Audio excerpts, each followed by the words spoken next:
ಗಿಲ್ಲಿಯ ಚಿತ್ತಾಲ್ ಪತ್ತಾಲಾಟಕ್ಕೆ ಸುಸ್ತಾದ ರಾಶಿಕಾ. ಈ ವಾರದ ಕ್ಯಾಪ್ಟನ್ ಯಾರು?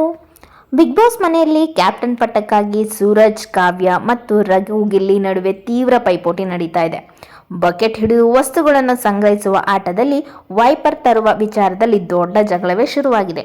ಹಲವು ರೋಚಕ ತಿರುವುಗಳ ನಡುವೆ ಕ್ಯಾಪ್ಟನ್ ಪಟ್ಟಕ್ಕಾಗಿ ಆಡಲು ಸೂರಜ್, ರಘು, ಗಿಲ್ಲಿ ನಟ ಮತ್ತು ಕಾವ್ಯ ಆಯ್ಕೆಯಾಗಿದ್ದಾರೆ. ಇದೀಗ ನಾಲ್ವರು ಜಂಟಿಯಾಗಿ ಕ್ಯಾಪ್ಟನ್ಸಿ ಟಾಸ್ಕ್ ಆಡ್ತಾ ಇದ್ದಾರೆ. ಈ ಆಟದಲ್ಲಿ ಸೂರಜ್, ಕಾವ್ಯ ಮತ್ತು ರಘು, ಗಿಲ್ಲಿ ಜೊತೆಯಾಗಿದ್ದಾರೆ. ಈ ಆಟದ ಉಸ್ತುವಾರಿಯನ್ನು ಕ್ಯಾಪ್ಟನ್ ರಾಶಿಕಾ ಮಾಡ್ತಾ ಇದ್ದಾರೆ. ಒಂದು ಬಕೆಟ್ ಅನ್ನು 4 ತುಂಡುಗಳನ್ನಾಗಿ ಮಾಡಲಾಗಿದೆ. ಆಟವಾಡುವ ಜೋಡಿ ಸದಸ್ಯರು ತಲಾ 2 ತುಂಡುಗಳನ್ನು ಕೈಗಳಿಗೆ ಕಟ್ಟಿಕೋಬೇಕು. ನಂತರ 4 ತುಂಡು ಸೇರಿಸಿ ಬಕೆಟ್ ರಚನೆ ಮಾಡಬೇಕು.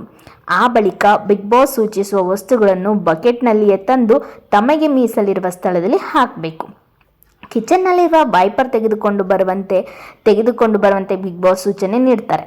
ಸೂರಜ್, ಕಾವ್ಯ ವೈಪರ್ನ ಮುಂಭಾಗ ತೆಗೆದುಕೊಂಡು ಬರ್ತಾರೆ. ಗಿಲ್ಲಿ, ರಘು ವೈಪರ್ ಸಿಗದಕ್ಕೆ ಅದರ ಹಿಂಭಾಗದ ಹಿಡಿಕೆಯನ್ನು ತರ್ತಾರೆ. ವಸ್ತು ಪೂರ್ಣವಾಗಿರಬೇಕು, ಅದು ವೈಪರ್ ಅಲ್ಲ ಎಂದು ಕಾವ್ಯ ಆಕ್ಷೇಪ ವ್ಯಕ್ತಪಡಿಸ್ತಾರೆ. ಆ ವೇಳೆ ಮಧ್ಯ ಪ್ರವೇಶಿಸಿದ ರಜತ್ ಆಟ ಡ್ರಾ ಆಗುತ್ತೆ.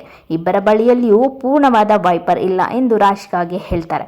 ಇತ್ತ ನಾನು ಗಿಲ್ಲಿ, ರಘು ಜೋಡಿ ತಂದಿರುವ ವಸ್ತುವನ್ನು ಪರಿಗಣಿಸಲ್ಲ ಎಂಬ ಮಾತನ್ನು ಹೇಳ್ತಾರೆ ರಾಶಿಕಾ. ಇದರಿಂದ ಆಟದ ಮಧ್ಯೆ ವಾಕ್ಸಮರ ಏರ್ಪಟ್ಟಿದೆ. ಇತ್ತ ನಮ್ಮ ಮನೆಯಲ್ಲಿಯೇ ಇದೇ ರೀತಿಯ ವೈಪರ್ ಇರುತ್ತೆ ಅಂತ ಸೂರಜ್ ಹೇಳ್ತಾ ಇದ್ದಾರೆ. ಇದರಿಂದ ನಾವು ವೈಪ್ ಮಾಡಿ ತೋರಿಸ್ತೇವೆ ಎಂದು ಹೇಳುವ ಮೂಲಕ ಪಾಯಿಂಟ್ ನಮಗೆ ಸಿಗಬೇಕು ಅಂತ ಕಾವ್ಯ ವಾದ ಮಾಡ್ತಾ ಇದ್ದಾರೆ.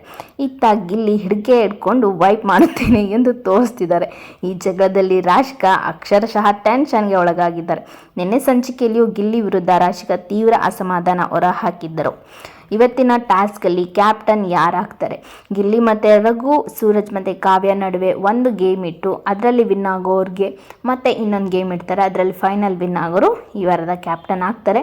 ಇವತ್ತಿನ ಎಪಿಸೋಡಲ್ಲಿ ನೋಡೋಣ ಯಾರು ಕ್ಯಾಪ್ಟನ್ ಆಗ್ತಾರೆ, ಯಾರು ಗೆಲ್ತಾರೆ ಅಂತ. ಇದಾಗಿತ್ತು ಇವತ್ತಿನ ವಿಡಿಯೋ. ಬಿಗ್ ಬಾಸ್ ಅಪ್ಡೇಟ್ಸ್ಗಾಗಿ ನಮ್ಮ ಚಾನಲ್ನ ಸಬ್ಸ್ಕ್ರೈಬ್ ಮಾಡ್ಕೊಳ್ಳಿ. ವಿಡಿಯೋ ಇಷ್ಟ ಆಗಿದ್ರೆ ಲೈಕ್ ಮಾಡಿ, ಶೇರ್ ಮಾಡಿ, ಕಮೆಂಟ್ ಮಾಡಿ, ನಿಮ್ಮ ಅಭಿಪ್ರಾಯನ ತಿಳಿಸಿ. Thank you for watching my videos. ಮತ್ತೆ ನೆಕ್ಸ್ಟ್ ವಿಡಿಯೋದಲ್ಲಿ ಸಿಗೋಣ.